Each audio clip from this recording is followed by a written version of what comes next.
Salam geng, racun kali ni special sikit sebab macam yang korang nampak dekat tangan saya, ini adalah iPhone 17 Pro Mini yang saya beli dekat Shopee, harga dalam 200-300 macam gitulah. Actually murah lagi, saya pun tak ingat.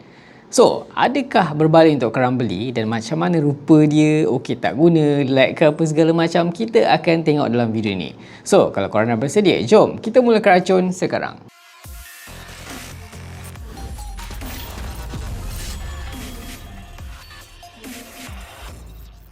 Kita akan mulakan dengan sesi unboxing dulu. So macam korang nampak, kotak dia agak kecil je kalau compare dengan phone yang sebenar, iPhone 17 Pro yang sebenar. Lagi besar tau phone ni daripada kotak phone ni tau. So kita akan cuba tengok. Sebab apa? Saya tengok macam menarik juga model ni tau. Dan saya pun belilah dekat Shopee. Harga dia pun okey-okey je. Dan saya ambil warna yang special lah, warna orange tu. Dekat bahagian luaran kotak ni, korang terus boleh nampak lah wallpaper dia. Dia punya design depan tu memang sebiji macam iPhone 17 Pro yang biasa tau. Korang boleh nampak sendiri. Kotak dia okey. Dekat bahagian bawah ni korang boleh nampak dia tulis apa. iPhone 17 Mini 464 lah, 4GB RAM, 64GB storage dia. Kita akan buka sekarang dan tengok lah apa isi kotak dia. Once korang buka je, terus kita dapat phone tu dekat sini tau. Comel gila phone ni. Nampak tak? iPhone 17 Pro Mini. Tak tepi dulu. Lepas tu dekat dalam ni model dia. Model dia sebenarnya 17 Pro Max tau. iPhone 17 Pro Max kalau korang nampak dekat sini. So basically iPhone yang kita pegang ni sebenarnya versi yang Pro Max tau, bukan Pro yang biasa, tapi dikecilkan lagi. Next lagi, dalam kotak apa je ada, kita akan cuba tengok. Dalam ni kita dapat kabel pengecasan. USB-A to USB-C tau. Ni bukan micro punya. Biasanya kalau phone 2300 ni dapat micro, sekarang dah dapat USB-C. Lepas tu dalam kotak dapat juga casing tau. Comel gila casing dia kan. Lepas tu ada SIM tool ejector dekat sini. Dapat juga dia bagi screen protector tau, extra. Dan juga ada dia punya manual. Kita kena tengok sikit lah manual dia, sebab phone ni sebenarnya macam mana. So dekat dalam ni simple instruction je dia bagi. Okey, macam ni je. Kita akan beralih kepada phone tu lah. Dari segi rekat dia, kalau korang tengok betul-betul, memang sebiji tau, macam iPhone 17 yang biasa. Nampak tak? Cuma warna dia agak lari sikit lah. Dia tak fully macam orange tu. Tapi bentuk belakang dia memang dia tiru sebiji macam iPhone 17 Pro. Dari bahagian kamera dia, lepas tu boba dia, lepas tu dia punya sensor belakang dia macam gini kan. Korang boleh tengok lah. Dekat sini korang boleh nampak lah, sebiji lah. Dia tiru macam iPhone real. Dan body dia datang petak-petak macam gini tau. Dekat bahagian bawah ni kita nampak ada speaker dia. Dia acah-acah macam speaker. Dia tebuk je kat sini. USB-C dia bagi. Dekat bahagian sisi kita nampak ada SIM tray dia. Kita akan cuba buka dan tengok berapa slot tersedia. Actually saya dah letak SIM dekat dalam. Memang boleh guna untuk call. So kalau korang tengok dekat sini, dia bagi dual SIM tau. Dual SIM dan juga micro SD card pun boleh masuk. Dekat bahagian atas ni clean je, tak ada apa-apa. Volume button dia dekat sini sedap ditekan juga. Belakang dia macam gini. Beralih ke bahagian hadapan untuk screen, kita akan cuba buka. Saya dah pun set up dah tadi. Kalau nampak lah, dia datang dengan wallpaper iPhone tu sendiri. Nampak bezel-less lah, acah-acah bezel-less. Tapi sebenarnya bawah ni tebal. Kanan kiri dia tu agak tebal juga. Lepas tu dekat atas ala-ala macam Denim Island. Tapi dia tak ada fungsi Denim Island lah. Korang pun faham lah kan. Yang ni pun Android biasa je. Dalam dia memang dia punya UI tu dia dah tukar lah ikon-ikon dia tu. Kalau boleh nampak lah macam iPhone, tapi tulisan dekat sini Play Store kan. Lepas tu yang saya agak terkejut tu juga kan, korang boleh nampak sendiri, kita swipe kanan kiri, dia agak smooth juga tau sebenarnya. Kalau tak banyak sangat korang install aplikasi ke apa, memang rasanya agak okey lah. Dia datang dengan 4GB RAM, 64GB storage. Kita masuk dekat setting. Dan bila masuk dekat bahagian setting ni, kita boleh nampak lah kan. Kita pergi dekat bahagian sistem. Dan kalau boleh nampak dekat situ, dia pakai Android punya UI lah. Tapi dia dah custom ala-ala macam iPhone sikit. Kita tengok dia pakai Android version berapa dekat sini. Dia tulis Android 15. Tapi kalau based on dia punya UI dalam ni, dia nampak macam Android 8 macam gitulah. So untuk setting dia, untuk display kita akan cuba tengok apa yang ada. Simple je. Untuk refresh rate dia saya rasa lebih kurang 60Hz sahaja. Untuk kamera dia datang nampak triple kamera, tapi ada satu kamera je, main kamera dia 5 megapiksel. Untuk kamera depan tu rasanya VGA je, agak teruk sikit lah. Untuk kualiti dia nanti korang boleh tengok lah hasil macam mana. Saya dah snap beberapa gambar malam siang kan. Next lagi kita akan cuba tengok apa kita cuba pergi dekat bahagian aplikasi macam TikTok lah misalnya. Smooth tak smooth kita nak scroll kan. Biasanya kalau phone-phone bajet macam gini, dia agak struggle lah nak buka aplikasi, nak tengok YouTube ke apa kan. So far ni kita buka, kita download TikTok Lite sajalah. Okay, sound dia.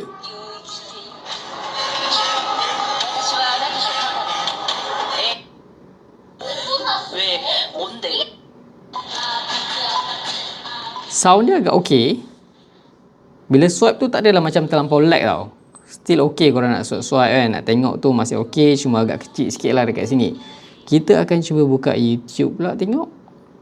So far untuk prestasi dia rasa macam just nice lah untuk harga dia. Dan saya rasa untuk spek dia saya tak pastilah. Kalau tengok pada spek yang diorang claim tu memang kau-kau. Tapi sepatutnya memang biasa je. Kalau kita buka YouTube dia agak slow sikit lah nak loading masuk dekat dalam. Saya rasa ambil masa dalam beberapa second juga. Still tak masuk lagi sekarang ni. Yang ni feel dia lah bila korang buka YouTube kan. Nampak tak? Agak kecil. Dan untuk masuk ke dalam satu-satu video tu dia makan masa sikit lah. Agak penat lah sebenarnya kan. Tapi still boleh je korang nak lain YouTube ke, korang nak buat kerja. Nampak tak? Bila scroll tu dia load di app tu agak laju juga. Tak terlampau lag yang teruk, tak terlampau start yang teruk. Sekarang ni apa kita nak buat? Kita cuba pergi dekat spek lah nak tengok spek sebenar dia macam mana. Kita akan pakai AIDA 64 dekat sini. Sebelum tu ada iklan pula nak tunggu. Untuk sistem dekat sini kita dah pun masuk. Storage 64, internal storage free space ada 57GB lagi. RAM dia 4GB saja. The main problem dia dekat phone kecil macam gini, kalau nak touch tu, button dia memang kadang-kadang agak struggle nak tekan tau. Lagi dekat bahagian ujung-ujung kecil-kecil macam gitu. Kalau pergi dekat bahagian CPU pula kan, kita akan cuba masuk sikit. Memang agak makan masa sikit dia nak loading bila korang tekan satu-satu benda tu. Dan dekat sini korang boleh nampak lah prosesor yang ditawarkan 28nm. Biasanya kalau prosesor binat macam gini ni, dia pakai MediaTek yang basic-basic je. Memang agak slow sikit lah, agak struggle sikit. Tapi still boleh guna. Untuk aplikasi ni bila korang swipe ke apa, dia agak lambat sikit tau. Kita akan back balik. Kita cuba tengok spek lain. Sekarang dia dah sangkut dekat situ. Ok, untuk bateri dia berapa besar sebenarnya bateri yang ada dekat phone sekecil ni. Kita akan cuba tengok. Untuk kapasiti bateri, kalau dekat aplikasi ni dia tulis 3950 mAh. Yang ni confirm dia dah tukar. Rasanya bateri kapasiti dia mungkin bawah 1000 je kot. Untuk full charge dia pun agak lama. Lebih daripada 2 jam tau untuk full charge. Sebab apa? Dia punya pengecasan tu saya tak pasti berapa watt yang dia tawarkan. Dan korang tak boleh nak pakai USB-C to C. Kena USB-A to C baru boleh charge tau. Bateri kita ada 88%. Tapi untuk ketahanan dia bagi saya okey je. Tak ada masalah. Sekarang ni, apa kata kita cuba main game sikit lah. Saya actually ada install Mobile Legends nak tengok dia boleh survive ke tidak. Kita dah pun masuk dekat dalam game Mobile Legends. Surprisingly, korang still boleh main walaupun agak sangkut-sangkut lah, agak struggle jugalah. Dia nak render segala macam. Mungkin sebab sekarang ni saya pakai setting HD tau. Kita akan tukar. So, korang nampak kat situ, frame rate kita dapat high. Saya akan tukar kepada resolution kepada low power. Tengok mungkin lebih smooth kalau pakai setting ni. Oh, kita still boleh tekan button-button tu walaupun agak kecil semua benda. Untuk kualiti dia macam korang nampak still cantik dipandang. Tapi sepatutnya memang phone macam ni, spek macam ni, kita tak boleh nak main game macam gini tau. Tapi saja je nak try. So macam korang nampak memang susah sebenarnya. Kalau setakat korang main game light-light tu rasa tak ada masalah. Tapi kalau game memerlukan resolution yang tinggi, banyak benda nak render macam gini, dia memang agak struggle. Sekarang dah start sangkut. Tak boleh nak gerak lah. Nampak tak?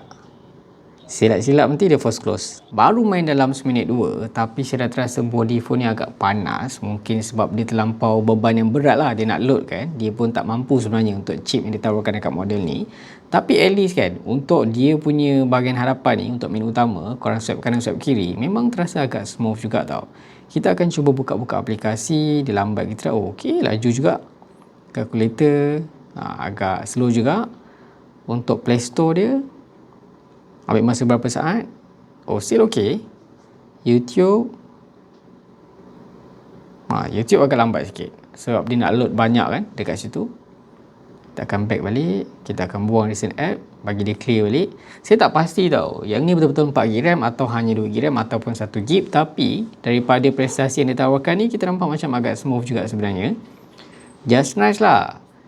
Boleh nampak kan, kalau acah-acah nak beli iPhone mahal sangat, iPhone real, korang boleh beli je iPhone mini ni. Dia Android je sistem dia, tapi dia buat ala-ala macam iPhone macam gitulah. Santai-santai okey lah guna. Kita try apa lagi kita nak try dekat sini. Rasa tak ada apa dah lah, macam korang nampak ni je lah. So, rasanya sampai sini dulu video kita untuk kali ni. Yang mana untuk pengetahuan korang, model ni memang bukan produk rasmi daripada Apple, bukan juga iPhone sebenar. Yang ni sekadar phone Android yang diubah ala-ala macam iPhone lah, korang tengok lah. Terutama dekat bahagian rekaan dia. Dari kita punya prestasi yang kita dah test, segala macam yang kita dah check, phone ni boleh dibeli kalau sekadar korang just nak acah-acah macam iPhone lah. Nak ada iPhone mahal kan, so beli je lah ni buat acah-acah ke member korang kan. Tapi kalau nak guna memang tak disarankan, tapi untuk penggunaan basic tu still boleh terima lah orang cakap kan. So rasanya sampai sini dulu video itu untuk kali ni. Harap kan video awareness ni bermanfaat untuk korang. So kalau korang suka video ni, jangan lupa tinggalkan like, share, komen dan juga subscribe. Jumpa lagi di Racun seterusnya. Assalamualaikum dan stay tune.